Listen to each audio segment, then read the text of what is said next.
Welcome. You're watching ARH's How-To video series. How to delete licenses.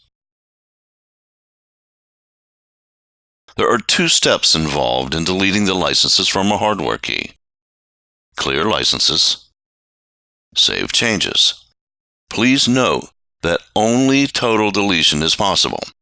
You can either delete everything or you leave all licenses on the hardware key. In order to start deleting licenses from the hardware key, click on Clear Licenses. A little message window appears, and behind it you notice that the Licenses field is now empty. Note that the licenses have not been deleted yet from the hardware key. To actually delete the licenses from the hardware key, click on Save Changes. Another message window will confirm the successful deletion of the licenses from the hardware key.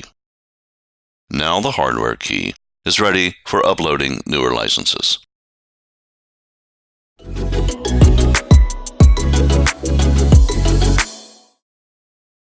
If after viewing these videos you still can't solve the problem concerning your licenses on your own, don't hesitate to contact your ARH sales manager. If you receive an error message, then contact ARH Technical Support. Thanks for watching. For more videos, check our channel and don't forget to subscribe.